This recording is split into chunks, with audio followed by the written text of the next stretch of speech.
इयत्ता 10वीमध्ये हे असलेली कविता आहे. अग्नी म्हणजे पडे बाळू, माता धावे कनवाळू, तैसे धावे माझिया काजा, अंकिला मी दास तुझा. सवेची झेपावे पक्षिणी, पिल्ली उडताच धरणी पडिताच धरणी, भुकेले वत्सावरे, धेनू हंबरत धावे, वणवा लागलासे मनी, पाडस चिंतित हरणी, नामा म्हणे मेघात जैसा, विनवितो चातक तैसा. ही कविता आहे. या कवितेचं आपल्याला काय काय लिहायचं बरं. अग्नी म्हणजे पडे बाळू, माता धावे कनवाळू.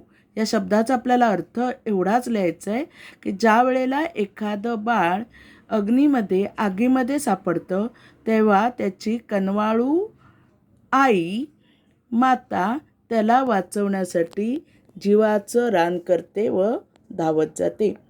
तर त्याप्रमाणे हे परमेश्वरा संत नामदेव म्हणतात, काजा म्हणजे माझं काम करण्यासाठी तू धावत ये, कारण मी तुझा बाळ आहे.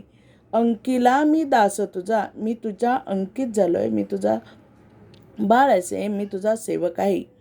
सवेची झेपावे पक्षिणी, पिल्ली पडताची धरणी. या शब्दाचा अर्थ लिहायचा आहे. ज्याप्रमाणे झाडावरून एखाद्या पक्षिणीचं पिल्लू धरतीवर पडतं त्यावेळेला त्या पिल्लाला वाचवण्यासाठी ती पक्षीण किंवा धमनीकडे झेप घेते. भुकेले वत्सरावे वत्स म्हणजे वासरू.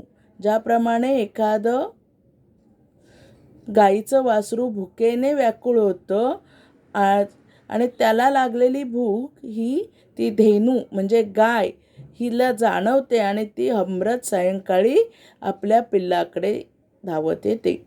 वणवा लागलासे वनी, ज्या वेळेला जंगलाला आग लागते, वणवा लागतो आणि त्या वणव्यामध्ये हरणीचं पाडस सापडतं, त्यावेळेला ती हरणी काळजीने त्या जंगलात त्या वणव्याभोवती गोल फेऱ्या मारत असते. नामदेव महाराज म्हणतात, हे विठ्ठला, या सगळ्यांप्रमाणे तू माझी माता आहेस, तू मला मदत करण्यासाठी धावून ये. नामा म्हणे मेघा तैसा, विनवितो चातक तैसा.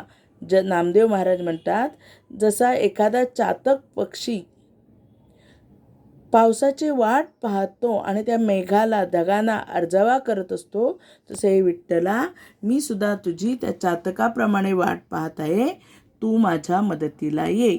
आता यावर काय काय प्रश्न. माता धावून जाते, याचं उत्तर काय बघा. जेव्हा बाळ आगीत किंवा संकटात पडते. दुसरा प्रश्न विचारलेला आहे,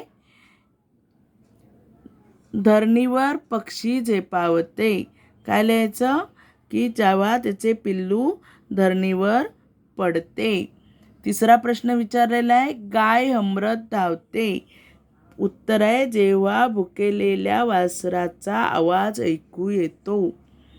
त्यानंतर हरणी चिंतित होते. काय उत्तर येईल त्याचं, जेव्हा वनात वणवा लागतो. ओके, एवढं एकच प्रश्न लिहायचं आहे.